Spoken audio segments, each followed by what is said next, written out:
Hello guys, it's Revolution. So, in Dragon Ball Super, we saw the return of the most powerful character from Dragon Ball Z. Come the end of Dragon Ball Z, the most powerful character to have made an appearance was Vegito, especially with his Super Saiyan form, often called Super Vegito. Yet despite being far greater than any version of Majin Buu that we saw, including Buhan, after the God of Destruction Beerus flicked Goku into unconsciousness in episode 5, Goku stated that even fusion wouldn't be enough to take the God of Destruction down, potentially meaning a hypothetical Super Saiyan 3 Vegito. However, fusion is dependent on the two fusees that are fusing, and obviously Goku and Vegeta came a long way since the Buu saga in the Future Trunks saga, using Potara fusion yet again to fight against the first Potara fused enemy, Merged Zamasu, who just also happened to be somewhat immortal. However, Potara fusion got heavily nerfed in this arc. It was completely retconned. It now has a time limit. Regardless, Vegito bust out Super Saiyan Blue and is arguably one of the strongest mortals that we have seen in Dragon Ball Super. But that wouldn't be the last Potara fusion we saw in Dragon Ball Super. Come the Tournament of Power, upon almost being eliminated by Super Saiyan God Goku, Kale and Kefla fused to form Kefla, who was capable of wielding Super Saiyan 2, potentially Super Saiyan Berserk. Now Kefla wasn't a particularly popular character. I personally liked her character. I really enjoyed the fight with her against Ultra Instinct Omen Phase 2 Goku. But in terms of scaling Kefla, there are two massively different ends of the spectrum. You've got some people believing that she's at Buu saga fusion levels, and then you've got some people who are saying that she's stronger than Vegito Blue. So that's what we're going to be discussing in this video. But just before I continue, I want to know your thoughts on this. How strong would a post Tournament of Power, post Dragon Ball Super, Super Saiyan Blue, Kaioken times 20 Vegito be? Get the time limit. I want to know where you think his raw power would be. Would he be as strong as Mastered Ultra Instinct Goku, or even possibly Angel level? Drop your thoughts down in the comments section. So, first off, I just want to say, if you actually do think that Kefla is around Buu saga tier levels, get out. This video is not for you. She clearly competed with Ultra Instinct Omen Phase 2 Goku in episode 116, and it was heavily implied that in terms of raw power alone, Kefla had the advantage. Obviously, Goku having Ultra Instinct and mastery of self-movement, Kefla couldn't land a single blow on Ultra Instinct Omen Phase 2 Goku, and eventually he managed to push her off the stage using the Kamehameha at point blank range. It was pretty damn epic. However, Kefla is no joke in terms of power. Even against Super Saiyan Blue Kaioken Goku, despite him being fatigued somewhat, don't know what degree of Kaioken he was using, but he was seen powering up quite a few times during that fight. And considering Whis went on to state that Super Saiyan Kefla was relative to the Universal Spirit Bomb that we saw in the Dragon Ball Super specials, then it's safe to say he was probably at Super Saiyan Blue Kaioken times 20. Even so, Kefla would at least double that power by transforming into a Super Saiyan 2, meaning that she would be at least twice as strong as that Universal Spirit Bomb from the Dragon Ball Super specials. And then of course you could also argue that she may have been using the Berserker form that Kale demonstrated earlier in the tournament. However, it must be said it's never been stated anywhere that she was using the Berserker form. It's only ever been stated that she was using Super Saiyan 2. Whilst I personally believe she probably was using the Berserk form, it cannot be inserted until we get that substantial evidence. But as I said, she was quite clearly competing with Ultra Instinct Omen Phase 2 Goku, tanking many of his hits, pretty much laughing off Ultra Instinct Omen Phase 2 Goku's hits. It was even stated that if one of Kefla's last ditch attempt attacks hit Goku at the end, it would have killed him, even in Ultra Instinct Omen Phase 2. Obviously it didn't hit him because, well, Ultra Instinct.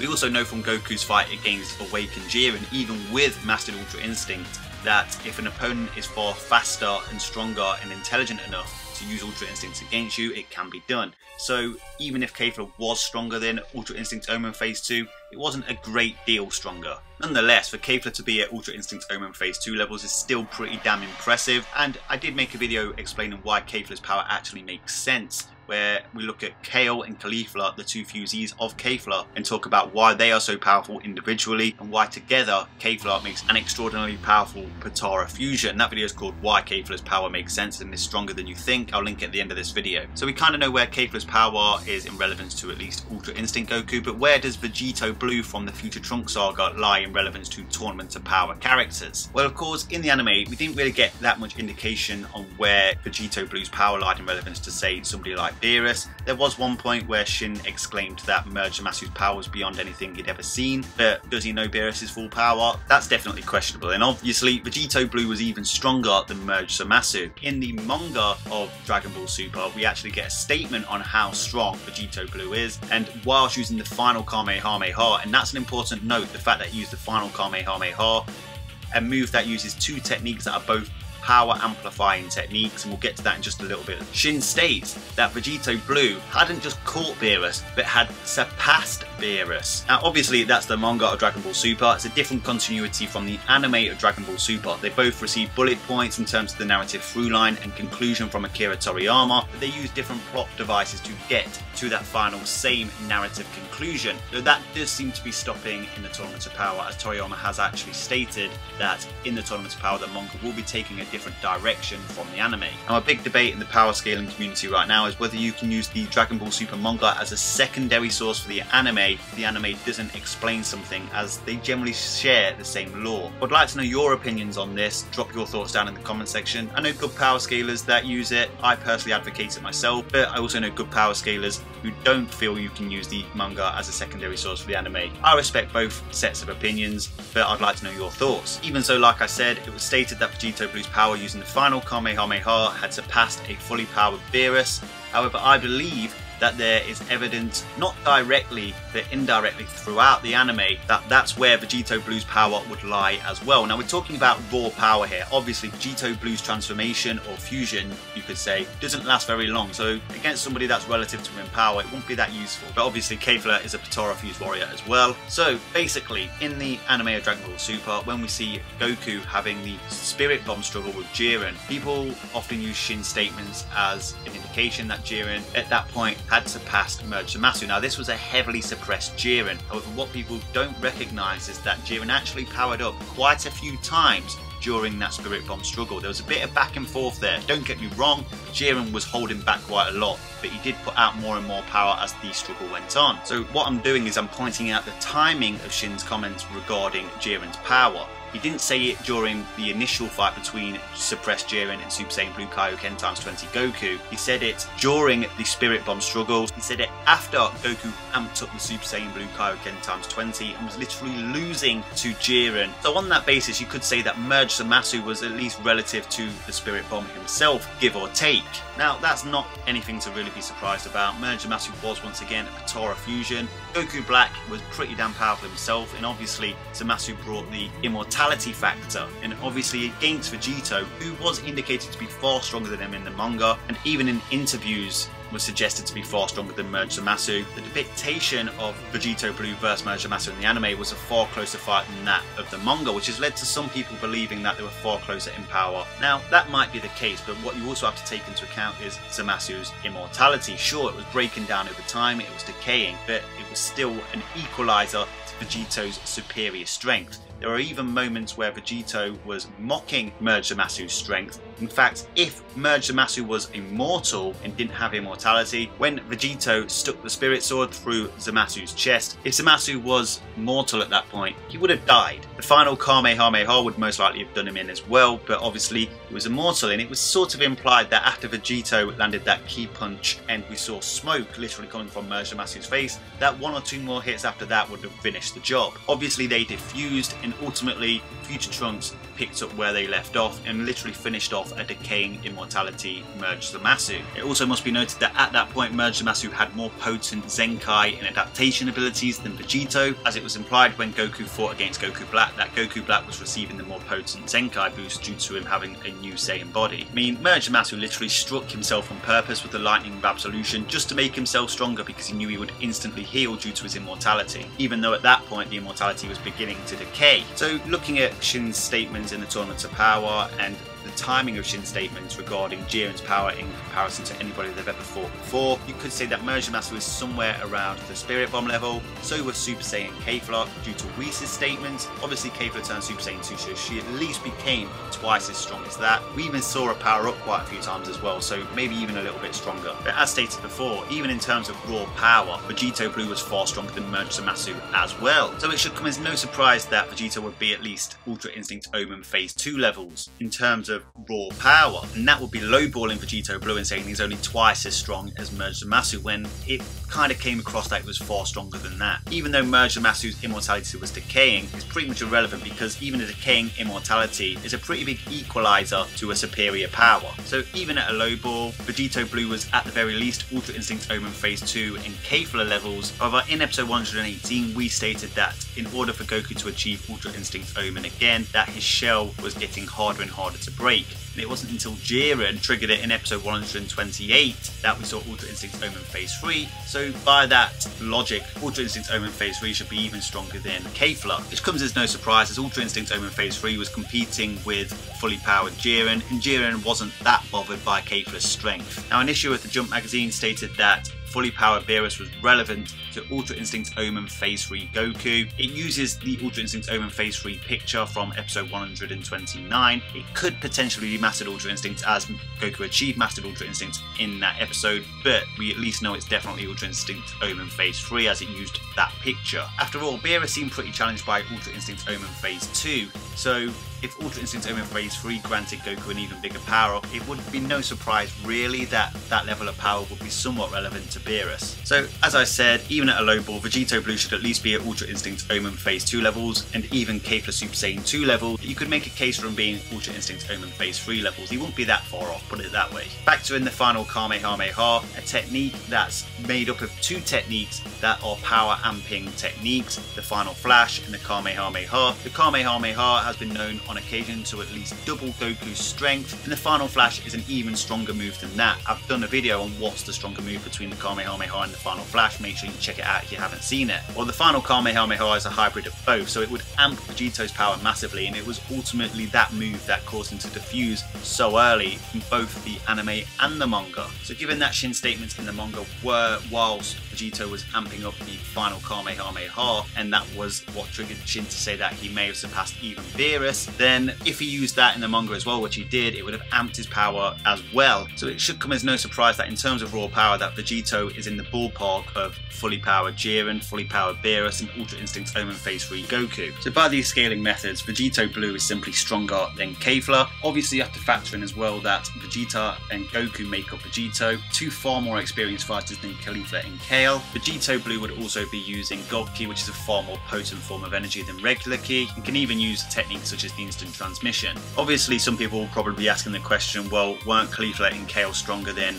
Goku and Vegeta from the Future Trunks saga? Well, possibly. It's hard to gauge really, because obviously in the Tournament of Power Goku was far stronger than he was in the Future Trunks saga, and basically even whilst fatigued he was manhandling Super Saiyan Kefla, and eventually was able to compete at least somewhat in Super Saiyan 2 against both Kefla and Kale, and when turning Super Saiyan God literally rinsed the both of them. In fact, Kefla and Kale were both in awe of Goku's Super Saiyan 3 transformation. Obviously some people will probably be asking the question, well, weren't Kefla and Kale stronger than Goku and Vegeta from the Future Trunks saga?